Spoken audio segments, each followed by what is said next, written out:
मैं दिल्ली में एक फैक्ट्री में साफ सफाई का काम करता हूँ। मेरा घर फैक्ट्री से 5 किलोमीटर की दूरी पर है। मेरे पास एक साइकिल है जिससे मैं अपने घर से फैक्ट्री और फैक्ट्री से घर आता जाता हूँ। एक दिन जब मैं फैक्ट्री से घर जा रहा था तो रास्ते में मुझे एक लड़की दिखाई दी और वह मुझे घूर घूर के देख रही थी। मैं उसे टालते हुए अपने घर की ओर निकल पड़ा।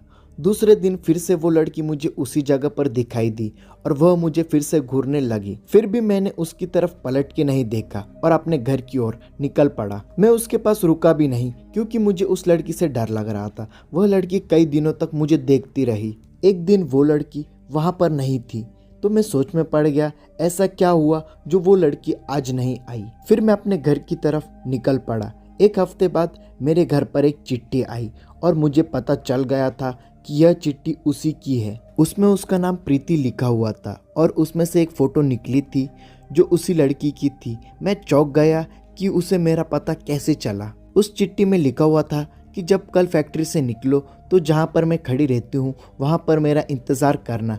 उसके दूसरे दिन मैं वहाँ पर पहुँच गया तो वो लड़की वहाँ पर नहीं खड़ी थी।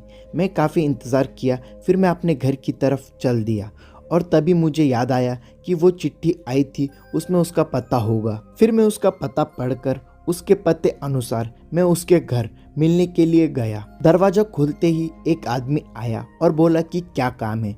तो मैं बोला कि मुझे प्रीति से मिलना है। तो उस आदमी ने बोला कि मैं उसका पापा हूँ और प्रीति को मरे हुए 2 महीना हो चुका है। मेरे हाथ पांव कांपने लगे और मैं सोच में पड़ गया कि वह लड़की मुझे रास्ते में मिली थी जिसने मुझे चिट्ठी भेजी, वो कौन होगी। मुझे लगा कि वह उसकी आत्मा होगी। तभी प्रीति के पापा ने मुझे दिखाया कि देख लो, उसकी तस्वीर पर माला पड़ा हुआ था। तभी मैं भागकर अपने घर पहुंचा। फिर मैंने उस चिट्ठी को जला दिया और उसके दूसरे दिन बाद से ही मैंने कभी भी अनजान लोगों से मिलना और बात करना बंद कर दिया। ये बात उस समय की है जब जॉब पे ज़्यादा काम होने की वजह से मुझे लेट हो गया था और मेरी छुट्टी रात के 1:30 बजे हुई और घर दूर होने की वजह से मैं रोज़ काम पर बस से आया जाया करता था। जिसके बाद मैं जब बस स्टॉप पर पहुंचा तो वहां पर कोई भी नहीं था, केवल सन्नाटा था। होता भी क्यों नहीं, क्योंकि रात के 1:30 बज रहे थे। और फिर 40 से 50 मिनट वहां पर रुकने के बाद जब मुझे लगा कि वहां पर अब बस नहीं आने वाली तो मैं उसी रास्ते पैदल चलने लगा। और वहां पर चलते हुए मुझे पूरे रास्ते पर कोई भी इंसान या फिर कोई भी गाड़ी दिख नहीं रही थी। और फिर 1.5 से 2 किलोमीटर चलने के बाद जंगल वाले रास्ते पर मुझे एक ऑटो रिक्शा मिली जिस पर मैं बैठ गया। और उस ऑटो रिक्शा में 2 औरतें पहले से बैठी हुई थी। और फिर थोड़ी दूर चलने के बाद जंगल वाले कब्रिस्तान के पास वो औरत वहीं पर उतर गई। और फिर थोड़े आगे चलने के बाद उस महिला ने बताया कि क्या तुमने उस औरत के पैर देखे, वो उल्टे थे। मैंने बोला नहीं। फिर उसने कहा कि मेरे भी पैर उल्टे हैं।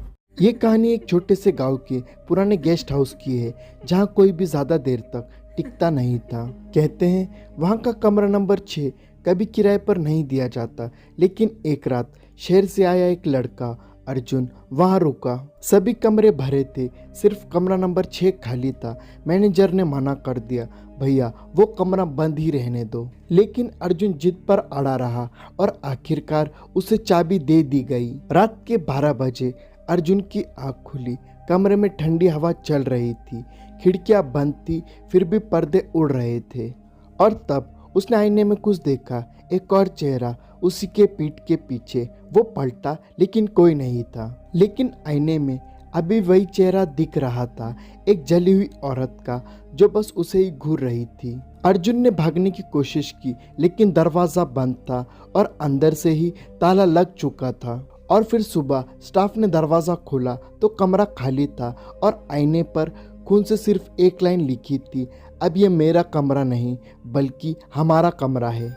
ब्लैक आइड चिल्ड्रन एक बहुत ही डरावना अर्बन लेजेंड है जिसके बारे में 90s में कई लोगों ने अजीब अनुभव बताए हैं। कई लोगों का दावा है कि रात के समय उनके दरवाजे या कार के पास 8 या 14 साल के बच्चे आते हैं। पहली नज़र में वो सामान्य बच्चे लगते हैं, लेकिन जब आप उनकी आंखों को देखते हो तो पता चलता है कि उनकी पूरी आंखें काली होती है बिना सफ़ेद हिस्से के। और ये बच्चे हमेशा ही एक बात कहते रहते हैं, कृपया हमें अंदर आने दो। लेकिन जो लोग उन्हें अंदर आने देते हैं उनके साथ बाद में अजीब और डरावनी घटनाएं होने लगती है। कुछ लोगों ने बताया कि उन्हें अचानक डर, कमजोरी या बीमारी जैसा महसूस होने लगा और कहा जाता है कि ये बच्चे भूत, एलियंस या किसी अज्ञात शक्ति से जुड़े हो सकते हैं। मैक्सिको सिटी से 17 मील साउथ में सोचिमिल्को कैनाल्स में एक छोटा सा आइलैंड है जिसका नाम आप अपने स्क्रीन पर देख सकते हो, पर अब यह डॉल्स आइलैंड के नाम से जाना जाता है। और वास्तव में यह आइलैंड एक फ्लोटिंग गार्डन है जिसे मैक्सिको में चिनम्पा कहते हैं। और इस आइलैंड की खास बात यह है कि इस आइलैंड पर सैकड़ों की संख्या में डरावनी और टूटी फूटी डॉल्स लटकी हुई हैं। और ये आइलैंड 1990 में लोगों की नज़र में आया जब मैक्सिको सरकार ने सोचिमिल्को कैनाल्स की सफाई का काम शुरू किया और कुछ कर्मचारी सफाई करते हुए इस आइलैंड पर पहुंचे। और अब बात यह आती है कि इतनी सारी डॉल्स इस आइलैंड पर पहुंची कैसे और उन्हें यहाँ पर किसने लटकाया और इसके पीछे का कारण क्या है, आइए जानते हैं। इस डॉल्स आइलैंड की कहानी शुरू होती है एक शख्स से जिसका नाम सेंटाना बरेरा था। और सेंटाना इस आइलैंड पर रहने वाले एक लौते शख्स थे और सेंटाना अपना घर परिवार छोड़कर एकाकी जीवन बिताने के लिए इस आइलैंड पर आए थे। और उनके इस आइलैंड पर आने के कुछ दिन बाद इस आइलैंड के किनारे पर एक बच्ची की डूबने से मौत हो जाती है जो कि वहाँ अपने परिवार के साथ घूमने आई थी। और उसकी मौत के कुछ दिन बाद सेंटाना को ठीक उसी जगह पर पानी में तैरती हुई एक डॉल मिलती है जहां उस बच्ची की डूबकर मौत हुई थी। जिसके बाद सेंटाना उस डॉल को निकालते हैं, जिसके बाद पता नहीं क्यों उन्हें लगता है कि उस डॉल में उस लड़की की आत्मा है और यदि वो इसे अपने आइलैंड पर लटका देंगे तो वो आत्मा उन्हें परेशान नहीं करेगी। और इसलिए वो उस डॉल को वापस नहीं फेंकते और उसे एक पेड़ पर टांग देते हैं। और इसके बाद जब भी उन्हें उस आइलैंड के आसपास कोई भी डॉल मिलती है तो वो उसे निकालकर अपने आइलैंड पर लटका देते हैं। और धीरे धीरे यह संख्या बढ़कर सैकड़ों में पहुंच गई।